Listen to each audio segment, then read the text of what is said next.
हरे कृष्णा। प्रिय भक्तों, अब हम आपको बताएंगे कि जब ग्रहण खत्म हो जाएगा तो आपको क्या करना है, कैसे अपना और घर का शुद्धिकरण करना है, किस प्रकार का स्नान और शुद्धिकरण के माध्यम से अपनी पूजा अर्चना आरंभ करें।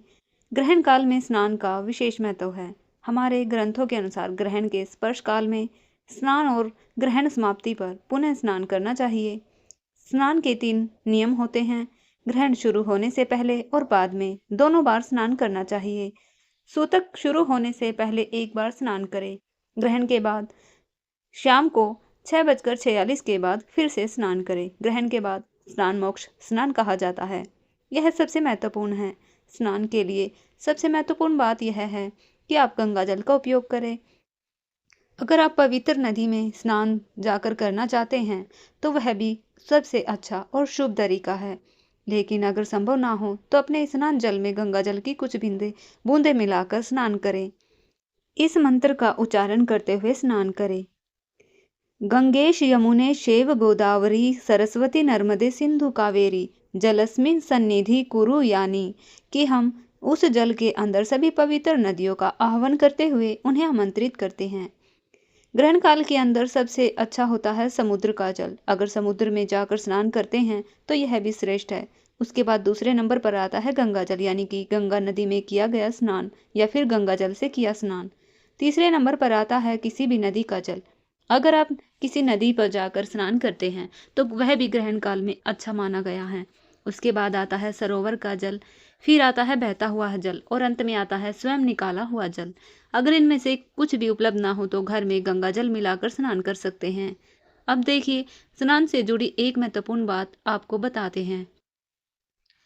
हमारे शास्त्रों के अनुसार स्नान हमेशा वस्त्र के साथ करना चाहिए। यही नियम ग्रहण में भी लागू होता है। संपूर्ण निवस्त्र होकर सामान्य दिनों में भी स्नान नहीं करना चाहिए, तो फिर ग्रहण में तो विशेष रूप से इस बात का ध्यान रखा जाता है। यानी कि जो वस्त्र आपने ग्रहण काल में पहने हुए हैं उन्हीं वस्त्रों के साथ स्नान करें। उसके बाद स्वच्छ वस्त्र धारण करें। ग्रहण काल में जो वस्त्र पहने थे उन्हें धो लेने चाहिए। स्नान करते हुए भगवान के नामों का स्मरण और चिंतन कर सकते हैं। तत्पश्चात शुद्ध वस्त्र धारण करने चाहिए। संभव है तो अपने आप को पवित्र तिलक से सुशोभित करना चाहिए। ग्रहण समाप्त हो जाता है, आप स्नान कर लेते हैं। उसके बाद घर की शुद्धि करनी होती है। घर की शुद्धि के लिए गंगा जल का उपयोग करें।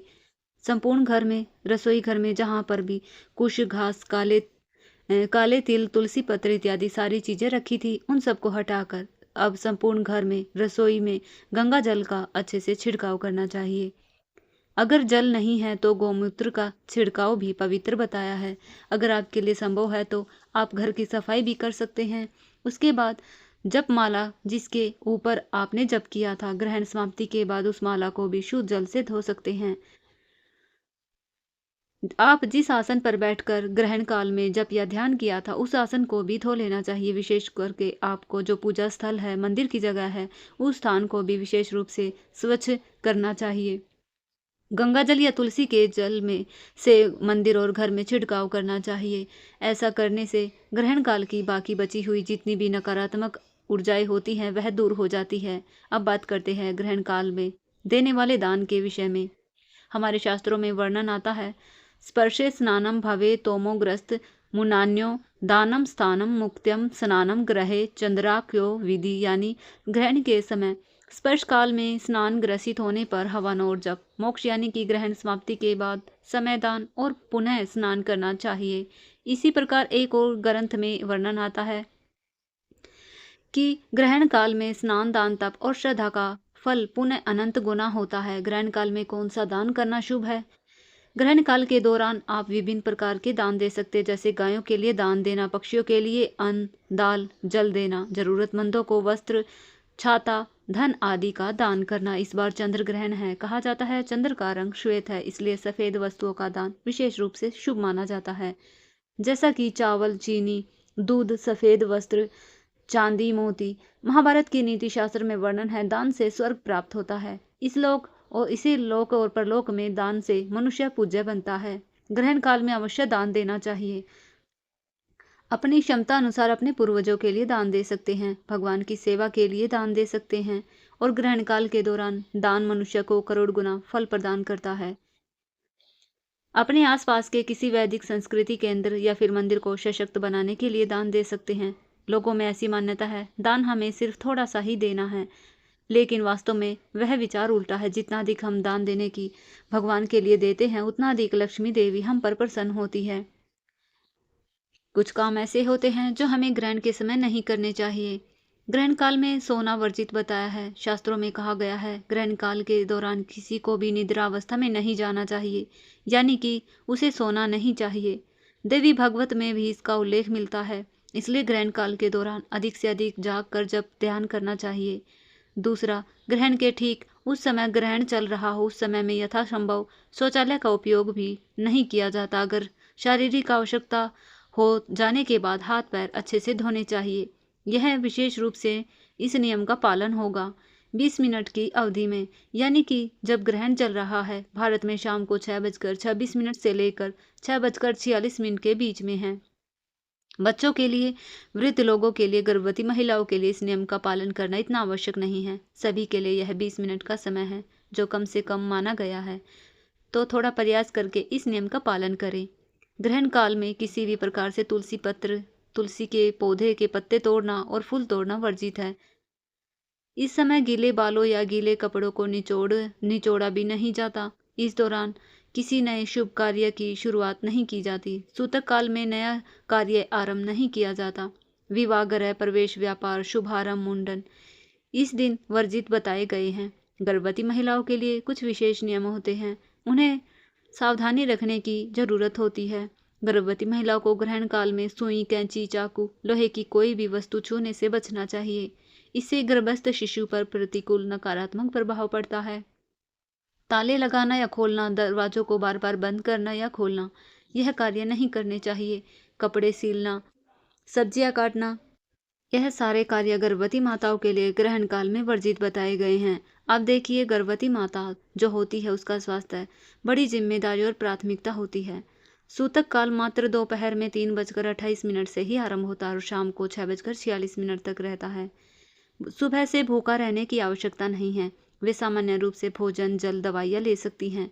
ग्रहण काल की जो 20 मिनट की अवधि है, उसी में उन्हें आगे बताई गई सावधानियां रखनी हैं। शास्त्रों में कभी भी हमारी गर्भवती माता या शिशु को कष्ट देने की बात नहीं कही जाती। अब बात करते हैं महत्वपूर्ण प्रश्न के बारे में। ग्रहण काल के अंदर ठाकुर जी की सेवा कैसे करें, पूजा कैसे करें? ग्रहण काल के अंदर भगवान की सेवा पूजा नहीं की जाती। तो इसलिए अगर आप देखेंगे तो सभी मंदिरों के पट बंद हो जाते हैं। सूतक काल आरंभ होता है, भगवान के मंदिरों के द्वार बंद कर दिए जाते हैं। ग्रहण काल के दौरान आप किसी प्रकार से सूतक काल में भगवान के प्रत्यक्ष विग्रह, मूर्ति की पूजा, आरती, अभिषेक यह कार्य नहीं कर सकते। इस बार सूतक काल सुबह 9:39 से शुरू हो रहा है, तो प्रातः काल सुबह में उठकर भगवान की सारी सेवा पूजा संपन्न करनी होगी। सबसे पहले ब्रह्म मुहूर्त में उठिए। ब्रह्म मुहूर्त में उठकर भगवान की मंगल आरती करें। गौरी पूर्णिमा का अवसर है, मंदिर जाकर कर सकते हैं। भगवान की आरती करें, उन्हें मंगल स्नान करवाएं, उन्हें सुंदर वस्त्र, श्रृंगार आदि धारण करवाएं। प्रातःकाल की सारी पूजा अर्चना के बाद भगवान को पर्याप्त भोजन अर्पण करें। तुलसी पत्र अवश्य रखें। यह सारे कार्य 9:39 से पहले कर लेने हैं। सूतक काल शुरू हो जाए तो भगवान को शयन करवा दे। अगर घर में पूजा का स्थान है या मंदिर है, उसका पर्दा कर दे, दरवाजे बंद कर दे। ग्रहण समाप्त हो जाए यानी शाम को 6:46 के बाद ही आप खुद स्नान इत्यादि के द्वारा स्वच्छ हो जाए। सायंकालीन आरती कर सकते हैं। भगवान को ताजा बनाया हुआ भोग अर्पित कर सकते हैं।